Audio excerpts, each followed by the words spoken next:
외박하는 건 뭐라 안 할 테니 전화라도 좀 받아요. 싸우면 집을 나가 연락도 안 되는 남편에게 제가 한 말입니다. 신혼 때부터 남편과 많이 다퉜습니다. 저는 싸우면 그 자리에서 다 풀어야 하는 성격이었습니다. 하지만 남편은 싸우면 자리를 피하기 바빴죠. 싸우면 집을 나갔다가 화가 풀리면 들어왔어요. 문제는 집을 나가면 한참 후에 들어온다는 거였습니다. 나가면 새벽 3시, 4시가 되어서야 들어왔어요. 그러다 PC방과 찜질방이 생기면서 외박을 하기 시작했습니다. 싸우면 나갔다가 다음날 아침에 오거나 이틀 후에 온 적도 있었어요. 처음에는 화가 났지만 나중에는 걱정이 되더라고요. 나가서 무슨 일이 생기는 건 아닌지 말이에요. 그렇게 35년이 지났지만 남편은 여전히 싸우면 집을 나갑니다. 저는 더 이상 참을 수가 없어서 남편의 버릇을 고치기로 했어요. 싸우면 저도 똑같이 집을 나가 연락하지 않기로 결심했습니다. 남편도 당해봐야 그게 얼마나 답답한지 알 거라고 생각했죠. 그렇게 몇 달 후 시부모님 제사 문제로 남편과 크게 싸웠어요. 싸우고 남편이 집을 나가려고 하길래 제가 먼저 집을 나왔습니다. 그렇게 집 밖을 전전하다 저녁 늦게 찜질방으로 갔어요. 찜질방에 가서 남편 연락을 기다렸죠. 저는 싸웠어도 남편이 안 들어오면 걱정이 돼서 계속 연락을 했었거든요.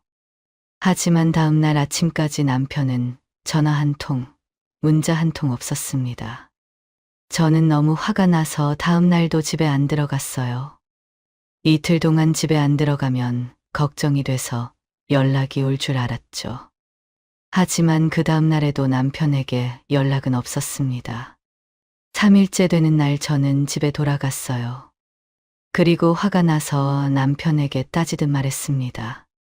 나 걱정도 안 돼요. 어떻게 전화 한 통 없을 수 있어요? 집 나간 사람이 뭐 이렇게 바라는 게 많아? 그럴 거면 왜 집을 나가? 그 말에 저는 폭발했고 이혼을 결심했습니다. 이혼 소식에 딸들이 집에 찾아왔습니다. 딸들은 화를 내며 남편에게 싸우고 집을 나가지 말라고 했고 남편은 다시는 집을 나가지 않겠다고 약속했습니다. 하지만 저는 남편을 믿을 수가 없어 각서를 쓰라고 했어요. 한 번 더 집을 나가면 즉시 이혼하고 위자료 3억을 주겠다는 내용이었죠. 남편은 말도 안 된다고 화를 냈지만 딸들의 설득에 결국 각서를 썼습니다. 하지만 남편은 싸우고 또 외박을 했고 결국 이혼하게 되었습니다. 그렇게 저는 재산분할금과 위자료를 받아 새 출발을 했습니다. 그런데 1년 후 전 남편이 저를 찾아왔습니다. 그때 그냥 돌려보냈어야 했을까요? 제 이야기 끝까지 들어주시고 여러분들의 생각을 남겨주세요. 구독과 좋아요는 저에게 큰 힘이 됩니다. 안녕하세요. 저는 62살 박민정입니다. 저는 신혼 때부터 남편과 많이 다퉜습니다. 성격이 안 맞았어요. 저는 싸우면 그 자리에서 다 풀어야 하는 스타일이었죠. 치고 박든 소리 지르든 일단 그날 안에 끝내야 했습니다. 감정을 묵혀두는 게 싫었어요. 속에 담아두면 병이 될 것 같았거든요. 근데 남편은 정반대였습니다. 싸우면 자리를 피하기 바빴어요. 말을 하다가도 벌떡 일어나서 나가버렸죠. 화가 수그러들면 그때 다시 말하자는 스타일이었습니다. 본인은 그게 현명한 거라고 생각했나 봐요. 문제는 집을 나갔다가 한참 후에 들어온다는 거였습니다. 신혼 때는 싸우고 나가면 새벽에 들어왔어요. 처음에는 화가 났습니다. 싸우다 말고 나가버리니까요. 근데 시간이 지날수록 화보다 걱정이 앞섰어요. 밤 10시가 넘고 11시가 넘고 12시가 넘어도 안 들어오니까요. 그때는 핸드폰도 없었습니다. 연락할 방법이 없었어요. 그냥 새벽까지 기다리는 수밖에 없었죠. 거실 불 켜놓고 소파에 앉아서 기다렸습니다. 시계만 쳐다봤어요. 1시, 2시, 3시. 혹시 사고라도 난 건 아닌지 온갖 생각이 다 들었죠. 경찰에 신고해야 하나 고민도 했습니다. 새벽 4시쯤 돼서야 현관문이 열렸어요. 남편이 아무렇지 않게 들어왔습니다. 본인은 화를 풀고 왔으니까 개운한 표정이었죠. 근데 저는 밤새 걱정하면서 기다렸잖아요. 어디 갔다 이제 오냐고 소리쳤습니다. 그러면 또 싸움이 시작됐어요. 어디 갔다 왔는지 물어보면 항상 말을 안 해줬습니다.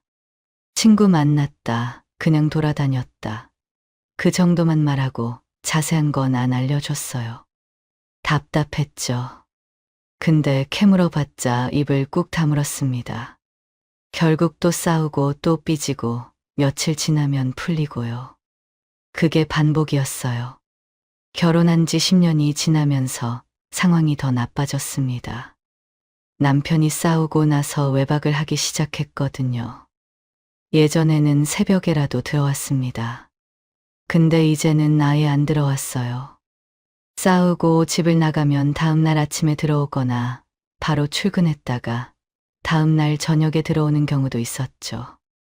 하룻밤을 꼬박 밖에서 자고 오는 거였습니다. 어디서 잤냐고 물어보면 아무 말이 없었어요. 그냥 묵묵부답이었습니다. 처음에는 별의별 생각이 다 들었어요. 다른 여자가 생긴 건가? 아니면 술집 같은 데서 딴짓을 하나? 의심이 들었죠. 근데 곰곰이 생각해 보니까 그건 아닌 것 같았습니다. 바람도 돈이 있어야 피우는 거잖아요. 남편은 용돈 받아 쓰는 사람이었습니다. 제가 생활비 관리를 다 했거든요. 한 달 용돈이 얼마 안 됐어요. 그 돈으로 딴짓은 못할 거라고 생각했죠. 예전에는 집을 나가도 갈 데가 없으니까 어쩔 수 없이 들어왔습니다. 근데 세상이 바뀌었어요.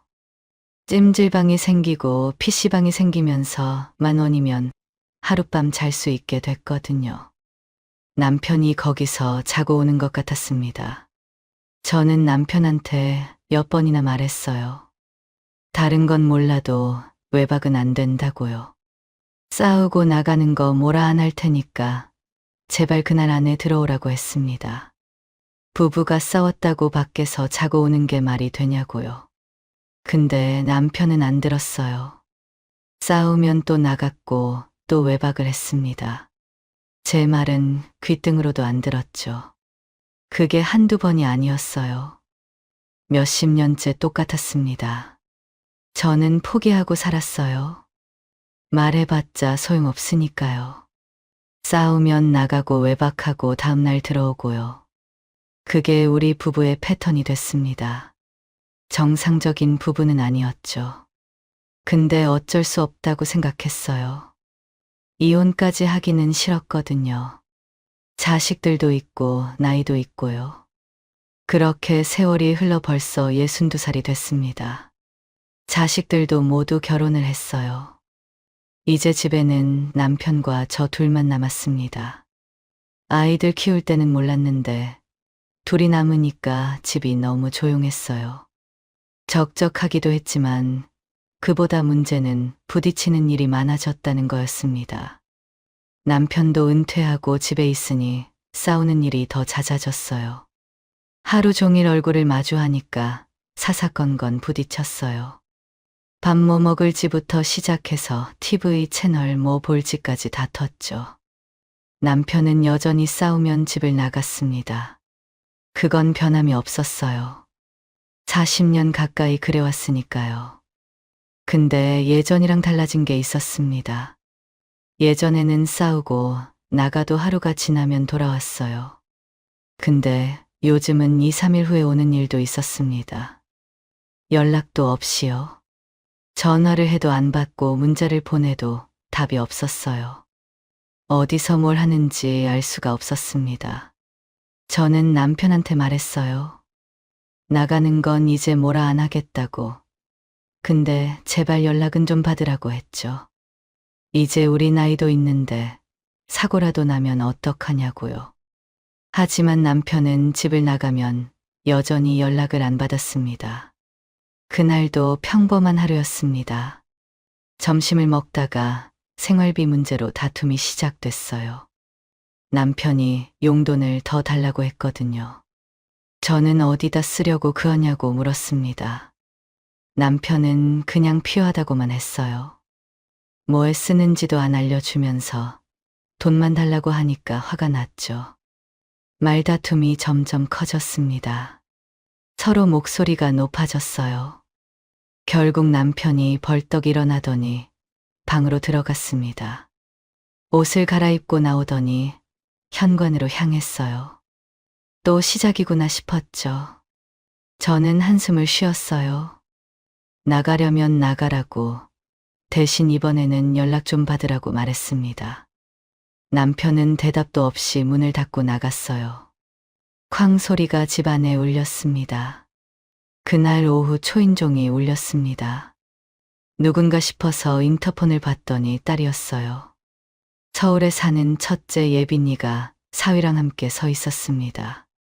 연락도 없이 갑자기 온 거였죠. 깜짝 놀라서 문을 열었습니다.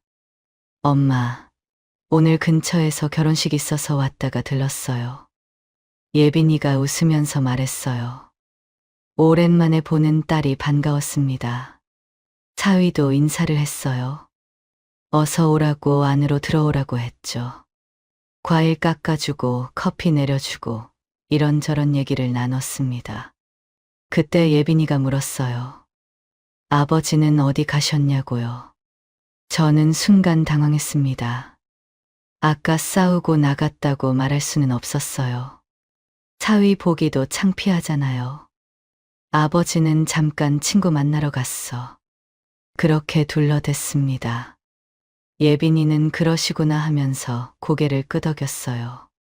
그러더니 오랜만에 집에 왔으니 저녁에 아버지 오시면 얼굴 보고 같이 밥 먹고 가겠다고 했습니다. 저는 속으로 불안했어요. 남편이 올지 안 올지 모르니까요. 화장실에 간다고 하고 방으로 들어가서 남편한테 전화를 했습니다. 신호가 가는데 안 받았어요. 한 번, 두 번, 세 번. 계속 안 받았습니다. 문자도 보냈어요. 예빈이랑 사위가 왔으니까 빨리 집에 오라고요. 근데 답이 없었습니다. 저녁 시간이 다가왔습니다. 6시가 넘었는데 남편은 오지 않았습니다. 계속 전화를 했지만 받지 않았어요. 예빈이가 아버지 왜 이렇게 늦으시냐고 물었습니다. 저는 친구분이랑 얘기가 길어지나 보다고 둘러댔어요. 결국 남편 없이 저녁 식사를 했습니다. 저녁을 먹고 나서 예빈이가 말했어요. 아버지 얼굴 보고 가고 싶다고 조금만 더 기다리겠다고 했죠. 저는 알았다고 했습니다. 속으로는 제발 남편이 들어왔으면 좋겠다고 빌었어요. 8시가 되고 9시가 넘어갔습니다. 남편은 오지 않았어요. 전화는 여전히 안 받았습니다. 오늘도 외박할 모양이었죠. 저는 더 이상 기다리게 할 수 없었습니다. 예빈아, 아버지 늦을 것 같아. 오늘은 늦었으니까 서울 올라가. 예빈이가 저를 쳐다봤습니다. 뭔가 눈치를 챈 것 같았어요. 잠시 말이 없더니 조심스럽게 물었습니다. 엄마, 혹시 아버지랑 싸우셨어요? 저는 대답을 못했어요. 말이 안 나왔습니다. 제가 말이 없으니까 예빈이가 한숨을 쉬었어요. 아버지 요즘도 싸우시면 집에 안 들어오시냐고 물었습니다. 저는 고개를 끄덕였어요. 숨길 수가 없었습니다. 예빈이가 또 한숨을 쉬었어요. 사위는 옆에서 어색하게 앉아 있었죠. 민망했습니다. 딸한테도 창피하고 사위한테도 창피했어요. 예빈이는 다음에 다시 오겠다며 일어났습니다. 문이 닫히고 나서 저는 거실에 혼자 앉아 있었습니다. 남편한테 화가 났어요. 싸우고 안 들어오는 건 이제 신경도 안 썼습니다. 40년 동안 그래왔으니까요. 근데 오랜만에 딸이 왔다는데 이러니까 화가 났습니다. 사위 보기도 너무 민망했어요. 장인이 싸우고 외박하는 사람이라는 걸 알게 됐잖아요. 어떻게 생각하겠어요? 한심하다고 생각하겠죠. 저는 소파에 앉아서 멍하니 있었습니다. 이러고 살아야 하나 싶었어요. 남편이 밉고 원망스러웠습니다. 다음 날 아침 9시쯤 현관문이 열렸습니다. 남편이 들어왔어요. 아무렇지 않은 표정으로 신발 벗고 거실로 들어왔죠. 저는 밤새 잠을 설쳤습니다. 딸한테 창피당한 생각에 뒤척이다가 겨우 새벽에 잠들었거든요. 남편을 보자마자 화가 치밀었어요. 참을 수가 없었습니다. 전화 왜 안 받아요? 소리를 질렀어요.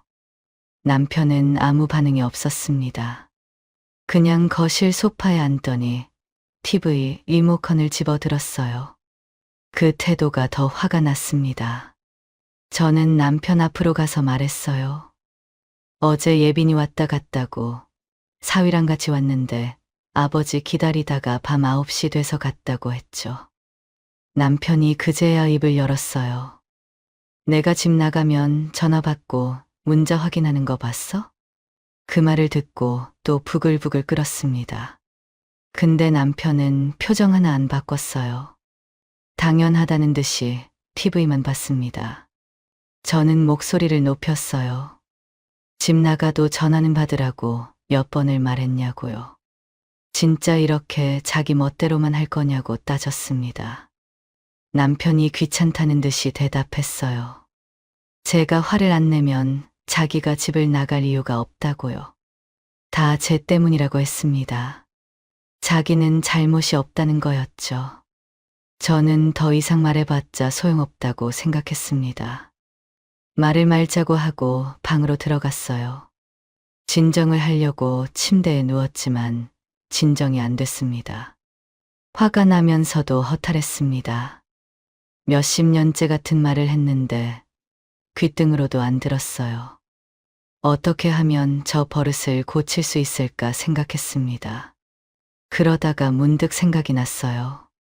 거울 치료라는 게 있잖아요. 똑같이 당해봐야 자기가 뭘 잘못했는지 아는 거죠. 남편도 한 번 당해봐야 제가 얼마나 답답한지 알 거라고 생각했습니다. 다음에 싸우면 남편보다 먼저 집을 나가기로 마음먹었어요. 근데 막상 그렇게 결심하고 나니까 싸울 일이 없었습니다. 그렇게 한 달이 지나고 시아버지 제삿날이 다가왔어요. 저희는 제삿날만 가까워지면 싸움을 합니다. 시아버지 제사랑 시어머니 제사가 5일밖에 차이가 안 났어요. 5일 사이에 제사를 2번 지내야 했습니다. 장 봐야지, 음식 해야지, 상 차려야지, 치워야지. 정신이 없었어요. 나이 들수록 더 힘들었습니다. 저는 남편한테 몇 번이나 말했어요. 제사를 합치든지 아니면 시아버지나 시어머니 제사를 돌아가면서 1년에 한 번만 지내자고요. 일주일에 2번 다 하기는 너무 힘들다고 했죠. 근데 남편은 절대 안 된다고 했습니다. 그게 무슨 말이냐고 펄쩍 뛰었어요. 그날도 아침부터 제사 얘기가 나왔습니다. 저는 남편한테 물었어요. 올해 제사 어떻게 할 거냐고요. 남편이 짜증을 냈어요. 또 그 소리냐고 그만하라고 했습니다. 절대 안 된다고요. 저는 그럼 음식은 사서 하겠다고 했어요. 직접 다 만들기는 힘드니까요. 남편은 음식하는 거 자기도 도울 테니까 만들어서 하자고 했습니다. 매년 그렇게 말만 하고 한 번도 도와준 적이 없었어요. 저는 더 이상 참지 못하고 말했습니다. 올해는 시아버지 제사만 지내고 시어머니 제사는 납골당 가서 간단하게 하고 올 거라고요. 그렇게 하려고 했습니다. 남편은 말도 안 된다며 화를 냈어요. 어떻게 그럴 수 있냐고 소리쳤습니다. 저도 양보 못한다고 했어요. 그게 싫으면 제사를 합치라고 했죠. 결국 그날은 시아버지 제사를 지냈어요. 제가 음식을 준비하고 상을 차렸습니다. 남편은 옆에서 거들기만 했죠. 제사 끝나고 치우는 것도 제 몫이었어요. 허리가 끊어질 것 같았습니다. 설거지하면서 생각했어요. 5일 후에 또 이걸 해야 한다고 생각하니 벌써부터 몸이 으슬으슬했습니다. 근데 저는 이번에 진짜 안 할 생각이었어요. 말한 대로 할 거였습니다. 그렇게 5일이 지나고 시어머니 제삿날이 됐어요. 저는 아침 일찍 마트에 갔습니다. 과일이랑 약과 같이 간단하게 차례 지낼 음식만 샀습니다. 납골당해서 간편하게 지내려고요. 봉투에 담아서 집으로 돌아왔습니다. 남편은 거실에서 TV를 보고 있었어요. 제가 뭘 사왔는지 쳐다보지도 않았습니다. 저는 봉투를 식탁에 내려놓고 남편한테 말했어요. 납골당으로 가자고요. 오늘은 거기서 간단하게 인사만 드리고 오자고 했죠. 남편이 버럭 화를 냈습니다. 이게 무슨 짓이야?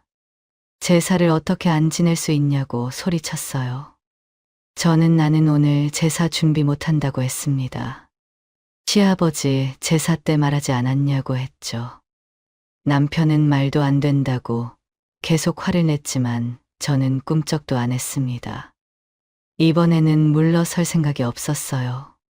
그러자 남편이 또 집을 나갔습니다. 화를 내더니 현관으로 가서 신발을 신고 나가버렸어요. 설마 자기 어머니 제삿날 외박하는 건가 싶었습니다. 저도 그냥 집에서 쉬기로 했어요. 남편이 나갔으니 제사고 뭐고 안 하면 되는 거였습니다. 소파에 앉아서 TV를 켰어요. 근데 집중이 안 됐습니다. 남편이 진짜 제사 안 지내고 외박할 건지 궁금했거든요. 2시간쯤 지났을 때 현관문이 열렸습니다. 남편이 들어왔어요. 손에 뭔가 들고 있었습니다. 비닐봉지가 여러 개였어요. 뭔가 싶어서 봤더니 마트에서 제사 음식 재료를 다 사온 거였습니다. 남편이 봉지를 식탁에 내려놓으며 말했어요. 빨리 제사 음식 준비하라고요. 자기가 재료 다 사왔으니까 하라고 했습니다. 저는 어이가 없었어요. 아까는 화내고 나가더니 이제 와서 하라니. 근데 싸울 기운도 없었습니다. 어차피 제사는 지내야 하는 거였어요. 시어머니 제삿날인데 안 지내면 저도 마음이 편하지 않았거든요. 어쩔 수 없이 앞치마를 두르고 부엌으로 갔습니다. 시간이 촉박했어요. 저녁까지 음식을 다 준비해야 했거든요. 정신없이 움직였습니다. 전 부치고 나물 무치고 생선 굽고요. 손이 바빠서 쉴 틈이 없었어요. 남편은 옆에서 심부름이나 했습니다. 뭐 가져다 달라고 하면 가져다 주는 정도요. 아슬아슬하게 제사 음식 준비가 끝났어요. 상을 차리고 제사를 지냈습니다. 절하고 술 올리고 묵념하고요. 제사가 끝나고 음식을 치웠어요. 또 설거지가 산더미였습니다. 새벽 1시가 넘어서야 다 정리가 됐어요. 녹초가 됐습니다. 침대에 눕자마자 기절하듯 잠들었어요. 몸이 천근만근이었거든요. 근데 다음날 아침 남편이 저를 깨웠습니다. 그리고 저를 보더니 대뜸 화를 냈어요. 제사 지내는 게 뭐가 힘드냐고요. 합치자느니 1년에 한 번만 하자느니 왜 자꾸 그런 소리를 하냐고 따졌습니다. 어제 고생한 건 생각도 안 하고 아침부터 잔소리였어요. 내 엄마 제사라면 그렇게 할 수 있어? 남편이 쏘아붙였어요. 저는 화가 치밀었습니다. 우리 엄마 제사요? 저는 친정엄마 제사에 언제 가봤는지 기억도 안 난다고 했어요. 그렇게 싸움이 시작됐습니다. 서로 목소리가 높아졌어요. 남편이 말을 끊더니 옷을 갈아입기 시작했어요. 또 나가려는 거였습니다. 익숙한 패턴이었죠. 근데 이번에는 제가 먼저였어요. 제가 먼저 재빨리 옷을 갈아입었습니다. 남편보다 먼저 현관으로 갔어요. 신발 신고 문을 열었습니다. 남편이 거실로 나오는 게 보였어요. 저는 뒤도 안 돌아보고 나갔습니다. 남편도 한번 당해보라는 생각이었어요. 제가 얼마나 답답했는지 똑같이 느껴보라는 생각이었습니다. 집을 나온 저는 공원으로 갔어요. 벤치에 앉아서 멍하니 있었습니다. 시간이 참 안 갔어요. 점심때가 돼서 김밥 한 줄 사 먹고 또 공원을 돌아다녔습니다. 시간이 너무 안 가 영화관에 가서 혼자 영화도 한 편 봤어요. 그렇게 저녁이 되고 어디서 자야 할지 고민했습니다. 모텔은 너무 비싸고 찜질방밖에 없었어요. 근처 찜질방을 찾아서 들어갔습니다. 입장료 내고 옷 갈아입고 찜질을 했어요. 따뜻한 바닥에 누우니까 좀 풀리는 것 같았습니다. TV를 보다 보니 밤 11시가 됐어요. 저는 핸드폰을 확인했습니다. 제가 안 들어가면 남편도 답답해할 거라고 생각했거든요. 전화가 오거나 문자가 왔을 줄 알았어요. 근데 아무것도 없었습니다. 부재중 전화 0건, 문자 0건, 12시가 넘어도 마찬가지였어요. 연락이 하나도 없었습니다. 아무리 싸웠어도 이건 너무한 거 아닌가 싶었어요. 그래도 부인이 밤 12시가 넘도록 안 들어오는데 전화 한 통은 해야 하는 거 아닌가요? 걱정이 안 되나요? 그렇게 찜질방에서 잠을 잤습니다. 바닥이 딱딱해서 잠을 설쳤어요. 허리도 아프고 목도 뻣뻣했습니다. 찜질방에서 자는 게 이렇게 불편한 건지 몰랐어요. 남편은 이런 데서 어떻게 자고 다녔는지 이해가 안 갔습니다. 뒤척이다가 겨우 잠들었는데 새벽에 또 깼어요. 결국 눈만 붙이다가 아침이 됐습니다. 일어나자마자 핸드폰부터 확인했어요. 하지만 전화나 문자는 없었습니다. 밤새 연락 한 통 없었어요. 저는 너무 괘씸했습니다. 이런 사람을 남편이라고 같이 살고 있다니. 찜질방에서 나와서 근처 식당에서 점심을 먹었어요. 혼자 밥 먹으니까 서러웠습니다. 전화는 안 해도 최소한 문자로 어디냐고 물어볼 줄 알았거든요. 근데 관심이 없는 거였어요. 제가 나가든 말든 신경을 안 쓰는 거였습니다. 서운함을 감출 수 없었어요. 저는 남편이 외박하면 전화를 받든 안 받든 계속 연락했거든요. 걱정이 되니까요. 근데 남편은 한 통도 안 했습니다. 똑같은 상황인데 왜 이렇게 다른 건지 모르겠었어요. 저는 이대로 집에 들어가기 싫었습니다. 들어가면 제가 진 것 같았거든요. 오늘도 안 들어가기로 했어요. 이 일이나 안 들어가면 그래도 걱정해서 전화 한 통쯤은 하지 않을까 싶었습니다. 그렇게 다시 찜질방으로 갔습니다. 어제 잤던 그 찜질방이었어요. 입장료 내고 들어가서 옷 갈아입고 자리를 잡았습니다. 어제보다는 익숙했어요. 근데 편하지는 않았습니다. 집이 아니니까요.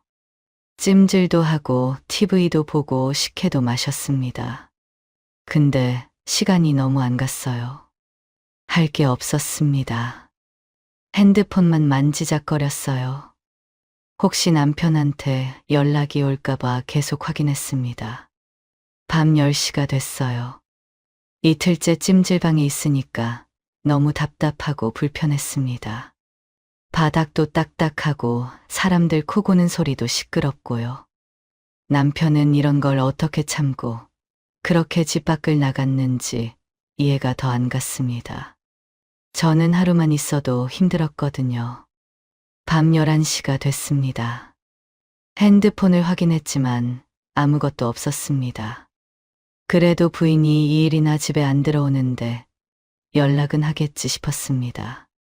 어제는 화가 나서 안 했다 치더라도 오늘은 하지 않을까요 했죠. 걱정이 되잖아요. 사고라도 났으면 어떡해요? 저는 화가 났습니다. 부인이 나가서 죽든 어떻게 되든 상관없는 것 같았어요. 관심이 없는 거였습니다. 남편이 무심한 건 알았어요. 근데 이 정도일 줄은 몰랐습니다. 정이 다 떨어지는 기분이었어요. 찜질방 바닥에 누워서 생각했습니다. 이렇게 살아서 뭐 하나 싶었어요. 툭 하면 외박하고 서로 관심도 없고 이게 무슨 부부인가 싶었습니다. 고민을 하다 보니 잠이 안 왔습니다. 뒤척이다가 결국 뜬 눈으로 밤을 샜어요. 아침이 되고 더 이상 버틸 수가 없었습니다. 연락이 올 때까지 집에 안 들어가고 싶었지만 몸도 힘들고 마음도 힘들었어요.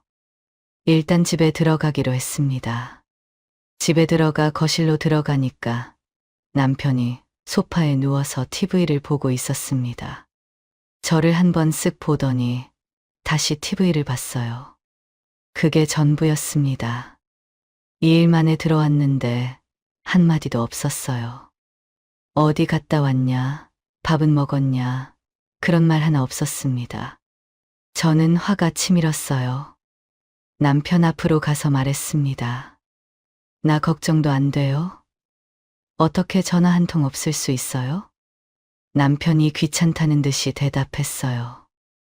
어린애도 아니고 다 큰 어른이 집을 나갔는데 무슨 걱정을 하냐고요. 저는 더 화가 났습니다. 나는 당신이 집에 안 들어오면 전화를 받든 안 받든 전화하고 문자를 하는데 당신은 어떻게 2일 동안 전화 한 통 문자 하나 없을 수 있냐고 따졌어요. 남편이 TV를 보면서 말했습니다. 집 나간 사람이 뭐 이렇게 바라는 게 많아. 그럴 거면 왜 집을 나가? 그 말에 저는 폭발했어요. 더 이상 못 살겠다고 말했습니다. 이게 부부가 맞냐고요. 서로 관심도 없고 정도 없는데 뭐하러 같이 사냐고요. 차라리 그냥 헤어지자고 했습니다. 남편은 TV를 보면서 무심하게 대답했어요. 알아서 해. 표정 하나 안 바꿨습니다. 이혼하자는 말에도 아무렇지 않은 거였어요. 홧김에 한 말이긴 했습니다. 근데 남편의 저 태도를 보니까 진짜 하고 싶어졌어요. 저한테 관심이 없는 사람이랑 살 이유가 없었습니다. 좋아요. 그럼 그렇게 해요. 저는 그렇게 말하고 방으로 들어갔습니다. 방으로 들어가자마자 눈물이 터졌습니다. 침대에 앉아서 펑펑 울었어요. 35년을 넘게 살았는데 이게 뭔가 싶었습니다. 서러웠어요. 남편한테 기대한 게 뭐가 있다고 이렇게 눈물이 나는지 모르겠지만 멈출 수가 없었습니다. 울다가 딸한테 전화를 했어요. 딸이 왜 그러냐고 물었습니다. 목소리가 울먹거리니까 바로 알아챈 거죠. 저는 그동안 있었던 일을 다 털어놨습니다. 네 아버지 버릇 고치려고 2일이나 집을 나가서 찜질방에서 잤다고요. 근데 아버지한테 연락 한 통 없었다고 했어요. 전화도 문자도 아무것도요. 딸이 한숨을 쉬었습니다. 아버지도 참 너무하셨네요. 저는 계속 말했어요.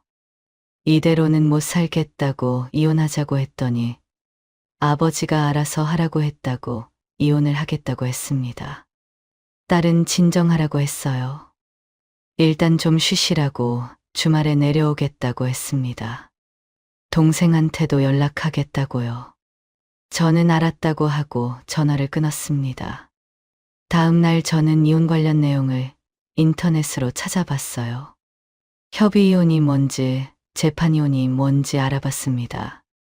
재산분할은 어떻게 하는지, 위자료는 얼마나 받을 수 있는지도요. 진지하게 준비했어요. 홧김에 한 말이 아니었습니다.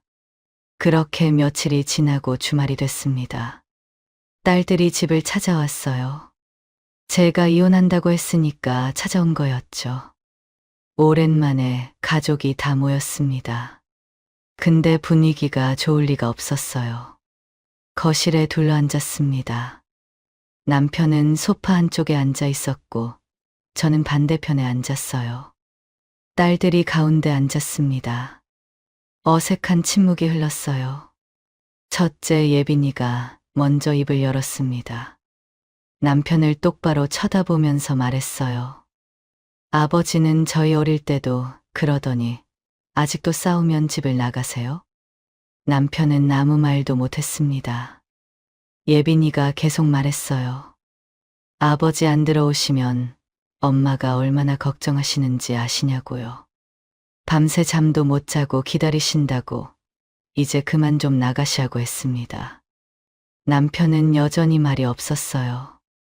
고개를 숙이고 있었습니다. 둘째 소민이가 말을 이었어요.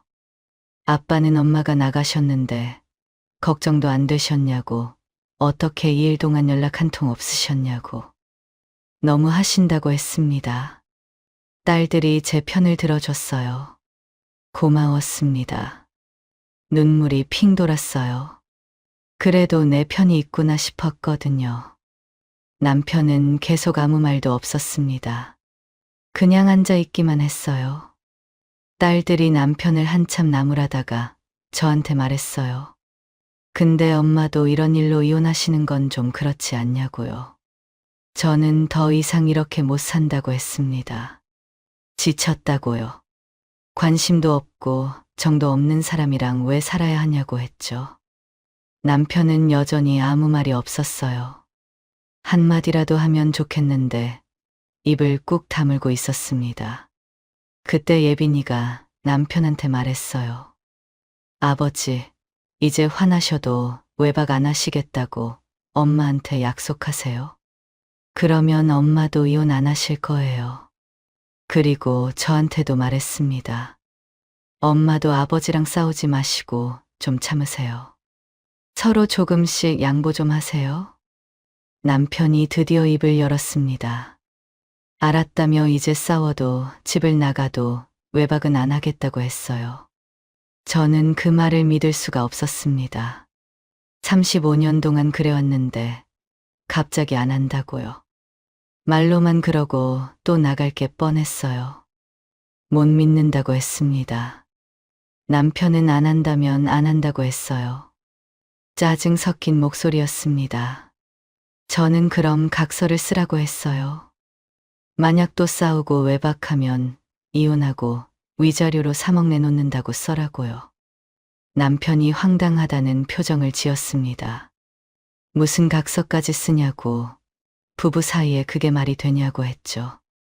저는 단호하게 말했습니다. 당신 못 믿으니까 꼭 받아야겠다고요. 각서 안 쓰면 이혼한다고 했어요. 딸들이 남편한테 말했습니다. 어려운 것도 아닌데 써주시라고. 진짜 안 나가실 거면 쓰셔도 되는 거 아니냐고요. 남편이 한숨을 쉬더니 알았다고 했습니다. 쓰겠다고요. 예빈이가 종이를 가져왔어요. 남편이 펜을 들었습니다. 앞으로 싸우고 외박하면 이혼하고 위자료 3억을 지급한다. 그렇게 쓰고 서명을 했어요. 날짜도 적었습니다. 저는 그 종이를 받아서 접어서 서랍에 넣었어요.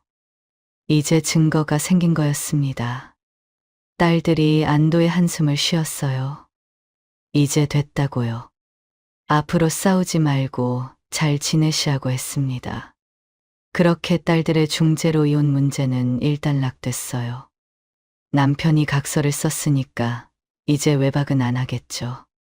저도 일단 믿어보기로 했습니다. 딸들이 돌아가고 집이 조용해졌어요. 남편은 방으로 들어가 버렸습니다. 저는 거실에 혼자 앉아 있었어요. 각서를 꺼내서 다시 읽어봤습니다. 진짜 안 나갈까요? 35년 습관을 고칠 수 있을까요? 반신반의했지만 일단 지켜보기로 했어요. 또 외박하면 그때는 진짜 이혼하면 되니까요.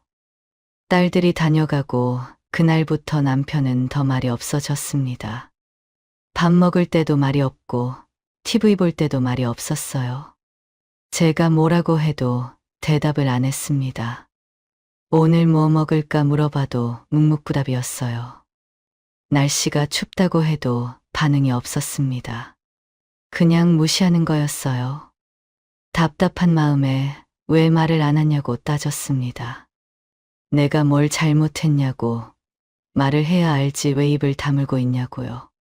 근데 남편은 그래도 말이 없었어요.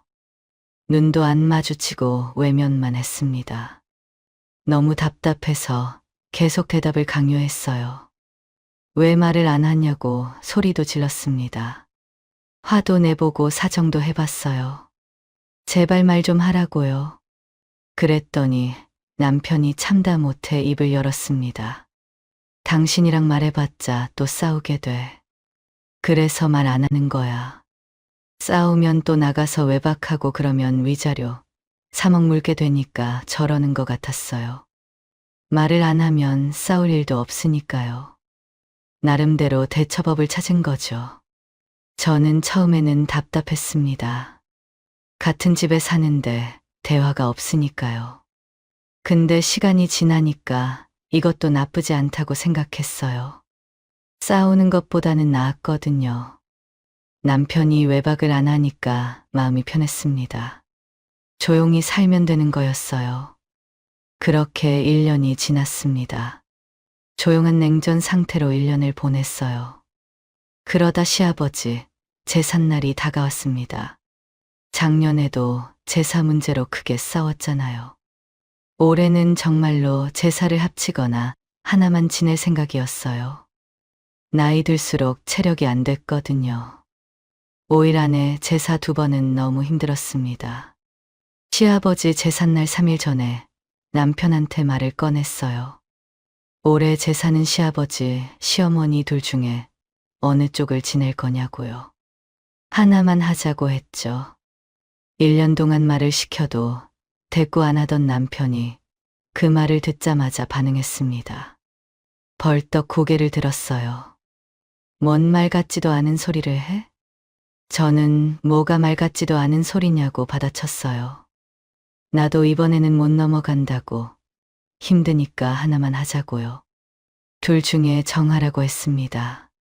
남편이 코웃음을 치며 대꾸할 가치도 없다고 했습니다. 그러고는 다시 TV를 봤어요. 저도 화가 났습니다. 그럼 알아서 하라고 했어요. 저도 이제부터 제사 준비 안 할 거라고, 올해는 진짜 안 한다고 단호하게 말했죠.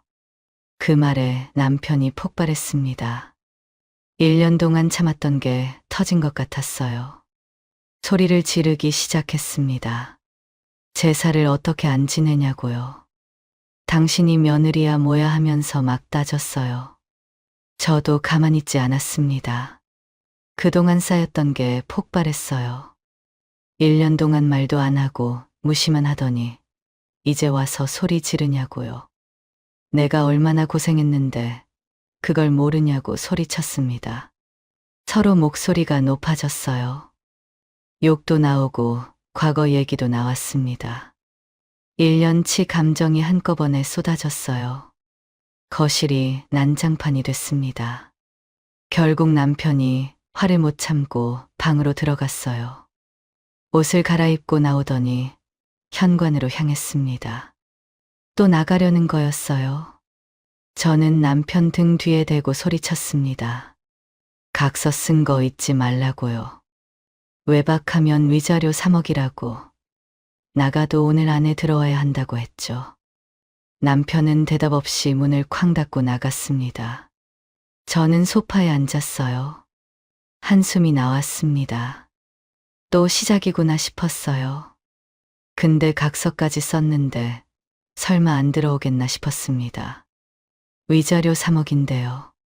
아무리 화가 나도 들어오겠죠. 오후가 지나고 저녁이 됐습니다. 남편은 안 왔어요. 저는 전화를 했습니다. 안 받았어요. 문자로 각서 사진을 찍어서 보냈습니다. 빨리 들어오라고요. 하지만 답장이 없었습니다. 밤 9시가 되고 10시가 됐지만 남편은 안 왔어요. 11시가 지나도 현관문은 열리지 않았습니다. 저는 불안해지기 시작했어요. 설마 진짜 안 들어오려는 건가 싶었습니다. 12시가 넘었어요. 남편은 안 왔습니다. 저는 거실불 켜놓고 소파에 앉아서 기다렸어요. 새벽 1시, 2시, 3시. 시계만 째깍거렸습니다. 결국 밤을 샜어요. 아침 9시가 되어서야 현관문이 열렸습니다. 남편이 들어왔어요. 아무렇지 않은 표정이었습니다. 어디서 잤는지 옷이 구겨져 있었어요. 저는 서랍에서 각서를 꺼냈습니다. 남편 앞에 내밀었어요. 당신 외박했어. 각서대로 이혼할 거야. 위자료도 줘야 할 거고. 남편이 제 손에 들린 각서를 쳐다봤습니다. 그러더니 손으로 밀쳐버렸어요. 종이가 바닥에 떨어졌습니다. 알아서 해. 그 말만 남기고 방으로 들어가 버렸습니다. 저는 바닥에 떨어진 각서를 주웠어요. 구겨진 종이를 펴서 다시 읽어봤습니다. 남편 서명이 선명하게 적혀 있었어요. 이제 진짜 끝이구나 싶었습니다. 더 이상 미련이 없었어요. 각서까지 썼으면서 약속을 안 지킨 남편한테 더 이상 기대할 게 없었습니다. 35년을 참고 살았어요. 싸우면 나가고 외박하고 연락도 안 받고요. 그래도 참았습니다. 자식들 때문에 이혼은 안 하려고 버텼어요. 근데 이제는 자식들도 다 컸잖아요. 더 참을 이유가 없었습니다. 재산분할의 위자료 3억이면 나쁘지 않다고 생각했어요. 지금처럼 사는 것보다 나을 거였습니다. 혼자 살아도 편하게 살 수 있을 것 같았어요. 남편 눈치 안 보고 내 맘대로 살고 싶었습니다. 그날 오후 저는 각서를 들고 변호사 사무실을 찾아갔어요. 변호사에게 각서를 보여주고 그동안 일들을 설명했습니다. 변호사가 각서를 읽어보더니 고개를 끄덕였어요. 저는 각서대로 위자료 3억을 받을 수 있는 거냐고 물었습니다. 변호사가 대답했어요. 남편이 자필로 쓰고 서명까지 했으니까 법적으로 약속했다는 증거로 충분히 인정된다고요. 저는 표정이 밝아졌습니다. 됐다 싶었죠. 근데 변호사가 말을 이었습니다. 하지만 법원에서 미리 정해놓은 위자료를 그대로 인정해주지는 않습니다. 저는 실망했어요. 무슨 말이냐고 물었습니다. 남편이 약속한 건데 왜 안 되냐고요. 각서에 3억이라고 써 있잖아요. 변호사가 설명했습니다. 법원에서는 외박 한 번에 위자료 3억은 너무 과도하다고 판단할 확률이 높다고요. 각서가 있어도 법원이 금액을 조정할 수 있다고 했어요. 저는 그럼 얼마나 받을 수 있냐고 물었습니다. 변호사는 잠시 생각을 하더니 판결 과정에서 5천만 원 수준으로 깎일 수 있다고 말했어요. 5천만 원이요? 3억이 5천만 원으로요? 저는 말도 안 된다고 했습니다. 35년 동안 고생한 게 5천만 원밖에 안 되냐고요. 더 받을 수 있는 방법이 없냐고 물었어요. 변호사가 한숨을 쉬더니 말했습니다. 위자료 금액을 합의하시고 합의혼하시는 게 가장 좋다고요. 위자료 소송을 하면 금액이 크게 깎일 가능성이 높다고 했어요. 시간도 오래 걸리고 변호사 비용도 많이 든다고요. 변호사 사무실을 나와 집으로 가면서 계속 생각했습니다. 남편한테 위자료 얼마를 말해야 하나 고민됐어요. 이제까지 맘고생한 거 생각하면 3억을 다 받고 싶었습니다. 근데 소송 가면 5천만 원으로 깎일 수 있다고 했잖아요. 일단 집에 가서 말해보기로 했습니다. 3억 달라고 하고 안 되면 협상을 하는 게 나을 것 같았어요. 집에 도착해서 현관문을 열고 들어갔습니다. 남편이 거실에서 TV를 보고 있었어요. 저는 각서를 다시 꺼내 남편에게 내밀며 말했습니다. 각서대로 이혼한다고요. 남편이 한숨을 쉬었습니다. 그러더니 고개를 끄덕였어요. 자기도 이제 지쳤다고 알았다고 했습니다. 저는 좀 놀랐어요. 이렇게 순순히 받아들일 줄 몰랐거든요. 그래도 할 말은 해야 했습니다. 그럼 약속대로 위자료 3억도 달라고 했어요. 그러자 남편은 3억을 주겠다고 대답했습니다. 저는 더 놀랐어요. 이것도 순순히 주겠다고요. 뭔가 이상했습니다. 남편이 너무 쉽게 응하니까요. 저는 다시 물었습니다. 그럼 위자료 3억에 재산 분할해서 얼마 줄 거냐고요. 그러자 남편 표정이 변했습니다. 무슨 재산 분할이냐고 위자료만 받고 나가라고 했어요. 저는 어이가 없었어요. 뭔 소리냐고 따졌습니다. 이혼하면 당연히 재산 분할하는 거라고 위자료는 별개라고 했어요. 남편이 버럭 소리 질렀습니다. 내가 미쳤어? 재산 분할해주고 위자료까지 주면 나는 빈털터리로 나가라는 소리야? 저는 화를 내며 말했어요. 그럼 법대로 할 수밖에 없다고 소송하겠다고 했죠. 남편이 씩씩거리며 말했습니다. 그렇게 하라고 법대로 하자고요. 그러고는 방으로 들어가 버렸습니다. 소파에 앉아서 생각했어요. 큰 소리는 쳤는데 막상 소송 가면 어떻게 되는 건지 불안했습니다. 변호사 말이 떠올랐어요. 소송하면 위자료가 5천만 원 수준으로 깎일 수 있다고요. 재산 분할은 받을 수 있겠지만 위자료가 5천만 원이면 너무 적었어요. 그리고 소송은 시간도 오래 걸리고 돈도 많이 든다고 했잖아요.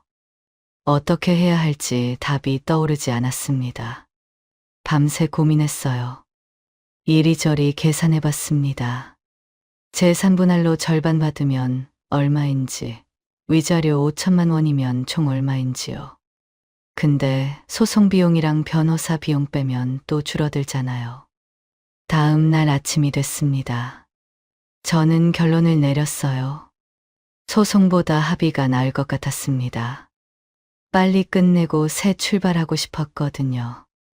남편한테 다시 이혼 얘기를 꺼냈습니다. 3억은 너무 많은 것 같으니까 위자료 1억만 달라고요.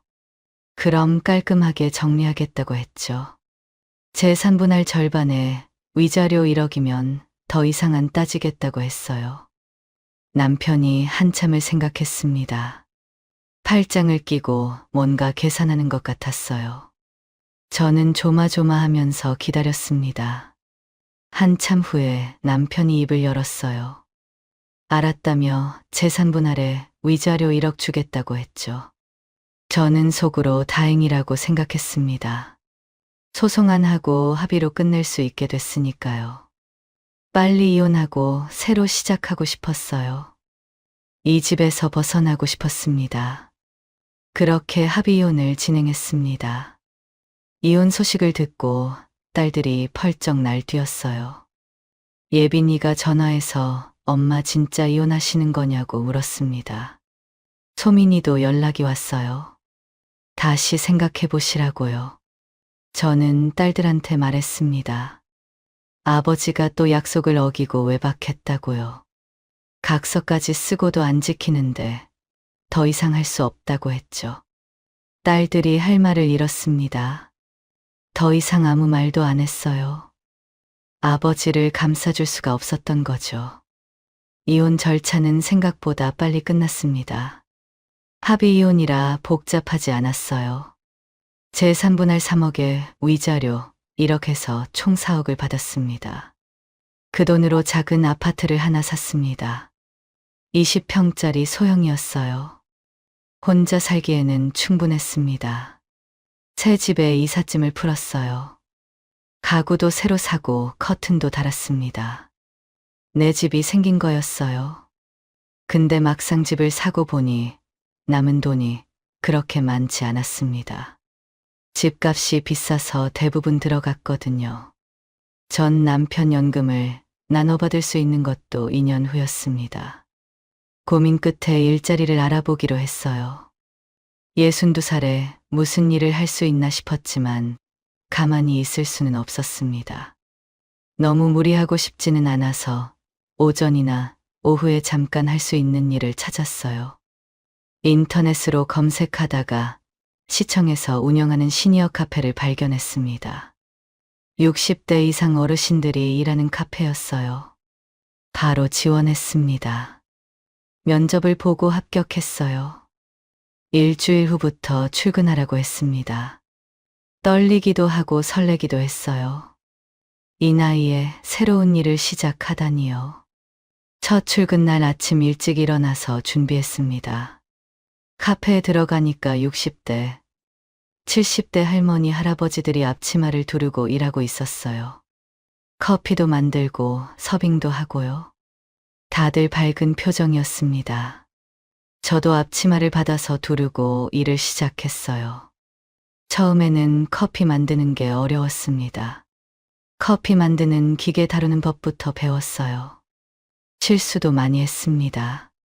근데 같이 일하는 분들이 친절하게 가르쳐 줬어요.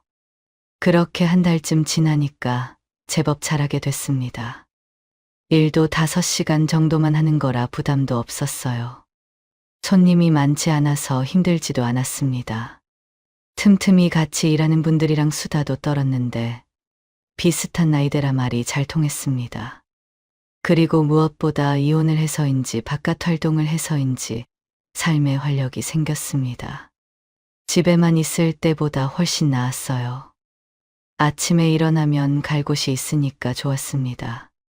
그렇게 하루하루 지내다 보니 어느새 이혼한 지 1년이 지났어요. 이제 혼자의 삶에 완전히 적응했습니다. 처음에는 허전했어요. 35년 동안 같이 살던 사람이 없으니까요. 근데 시간이 지나니까 괜찮아졌습니다. 남편의 빈자리는 함께 일하는 사람들이 채워줬습니다. 카페에서 만난 분들이 친구가 됐어요. 일 끝나고 같이 밥 먹기도 하고 주말에 등산 가기도 했습니다. 외롭지 않았어요. 부끄럽지만 같이 일하는 60대 중반 남자분과 요즘 서로 호감을 느끼고 있습니다. 3년 전에 부인을 여의고 혼자 산다고 했습니다. 저랑 비슷한 처지였죠. 처음에는 그냥 같이 일하는 사이였습니다. 근데 자주 보다 보니까 정이 들었어요. 이 나이에 이러는 게 우습기도 했지만 기분은 좋았습니다. 며칠 전 일이었어요. 일을 마치고 최 선생님과 저녁을 함께 먹었습니다. 근처 식당에서 칼국수를 먹었어요. 이런저런 얘기를 나눴습니다. 최 선생님이 웃을 때 눈가에 주름이 지는 게 좋아 보였어요. 저녁을 먹고 나서 최 선생님이 집까지 바래다 주겠다고 했습니다. 괜찮다고 했지만 막무가내였어요. 같이 걸으며 집으로 갔습니다. 밤바람이 시원했어요. 나란히 걷는 게 어색하면서도 좋았습니다. 아파트 단지까지 왔습니다. 현관 앞에서 이야기를 나눴어요. 오늘 즐거웠다고 다음에 또 밥 먹자고요. 최 선생님이 웃으며 고개를 끄덕였습니다. 그렇게 인사하고 헤어졌어요. 최 선생님이 돌아가시는 걸 보고 저도 현관으로 들어가려고 했습니다. 그때 뒤에서 누군가 저를 불렀어요. 익숙한 목소리였습니다. 뭐지 싶어서 뒤를 돌아봤어요. 가로등 불빛 사이로 전 남편이 얼굴이 보였습니다. 저는 깜짝 놀랐어요. 심장이 쿵 내려앉았습니다. 여기서 뭐 하냐고 물었어요. 어떻게 여기까지 온 거냐고요. 전 남편이 대답했습니다. 그냥 어떻게 사는지 궁금해서 와봤어. 저는 코웃음을 쳤습니다. 뭐가 궁금하냐고요. 이혼한 지 1년이나 됐는데 이제 와서 궁금할 게 뭐가 있냐고 했죠. 전 남편은 한동안 말이 없었습니다. 뭔가 할 말이 있는 것 같았어요. 근데 입을 열지 않았습니다. 어색한 침묵이 흘렀어요. 한참 후에 전 남편이 입을 열었습니다. 방금 그 남자 누구야? 최 선생님 얘기였어요. 같이 걸어오는 걸 봤나 봅니다. 저는 같이 일하는 사람이라고 대답했어요. 전 남편이 다시 물었습니다. 무슨 관계냐고요? 저는 단호하게 말했어요. 알 거 없다고, 당신이 상관할 일 아니라고 했죠. 그러고는 돌아서서 아파트 현관으로 들어갔습니다. 뒤를 돌아보지 않았어요. 문이 닫히기 전에 슬쩍 봤습니다. 전 남편이 멍하니 서 있었어요. 따라오지는 않았습니다. 집에 들어와서 문을 잠갔어요. 심장이 아직도 두근거렸습니다. 소파에 앉아서 생각했어요. 제가 집을 나가서 2일 동안 안 들어와도 전화 한 통 없던 사람이었습니다. 관심이 없다고 했잖아요. 알아서 하라고 했잖아요. 근데 갑자기 어떻게 사는지 궁금해서 왔다고요. 말이 안 됐어요. 무슨 꿍꿍이가 있는 건지 알 수가 없었습니다. 돈이 떨어졌나? 아니면 몸이 아픈가? 별의별 생각이 다 들었어요. 근데 생각해봤자 답이 안 나왔습니다. 그냥 신경 끄기로 했어요. 이제 남남인데 뭘 신경 쓰나 싶었습니다. 그렇게 3일이 지났어요. 그날도 평소처럼 카페에서 일하고 집에 돌아왔습니다. 샤워하고 TV 보면서 쉬고 있었어요. 밤 9시쯤이었습니다. 초인종이 울렸어요. 이 시간에 누구지 싶어서 인터폰을 봤습니다. 화면에 사람이 보였어요. 전 남편이었습니다. 저는 한숨이 나왔어요. 또 왔구나 싶었습니다. 현관문을 열었어요. 전 남편이 서 있었습니다. 표정이 어두웠어요. 왜 또 왔어요? 짜증이 났습니다. 3일 전에도 왔으면서 또 온 거잖아요. 뭔데 자꾸 찾아오는 건지 모르겠었어요. 전 남편이 고개를 떨궜습니다. 그러더니 작은 목소리로 말했어요. 미안해. 저는 귀를 의심했습니다. 뭐라고요? 미안하다고요. 살면서 한 번도 미안하다고 한 적이 없는 사람이었어요. 싸워도 자기 잘못이라고 안 했습니다. 근데 갑자기 찾아와 미안하다니. 저는 당황스러웠어요. 이게 무슨 상황인가 싶었습니다. 갑자기 찾아와서 이게 뭐예요? 화를 냈습니다. 미안하다고 하면 끝이냐고요. 1년 동안 연락도 없다가 이제 와서 뭐가 미안하냐고 했죠. 전 남편이 말했어요. 자기가 잘못했다고 혼자 살아보니까 너무 힘들다고 했어요. 그러면서 다시 합치는 게 어떻겠냐고 했습니다. 저는 어이가 없었어요. 무슨 말 같지도 않은 소리 하냐고 했습니다. 저는 지금이 너무 좋다고 혼자 사는 게 편하다고 했어요. 그러자 전 남편이 갑자기 무릎을 꿇었습니다. 현관 앞 복도 바닥에 무릎을 꿇었어요. 저는 깜짝 놀랐습니다. 전 남편이 고개를 숙이고 말했어요. 다시는 싸우고 외박 안 하겠다고. 잘할 테니 제발 한 번만 기회를 달라고 했죠. 저는 멍하니 내려다봤습니다. 평생 고개 한 번 안 숙이던 사람이었어요. 자존심이 하늘을 찔렀거든요. 그런 사람이 무릎을 꿇고 있었습니다. 믿기지가 않았어요. 근데 마음이 안 움직였습니다. 저는 차갑게 말했어요. 각서를 쓰고도 안 지키는 사람인데 내가 어떻게 믿어요? 전 남편이 고개를 들었어요. 눈이 빨갛게 충혈돼 있었습니다. 울었나 싶었어요. 저는 계속 말했습니다. 외박이 문제가 아니라 그냥 당신이랑 사는 게 싫다고요. 당신이랑 살면서 얼마나 힘들었는지 아냐고 했죠. 전 남편 목소리가 다급해졌습니다.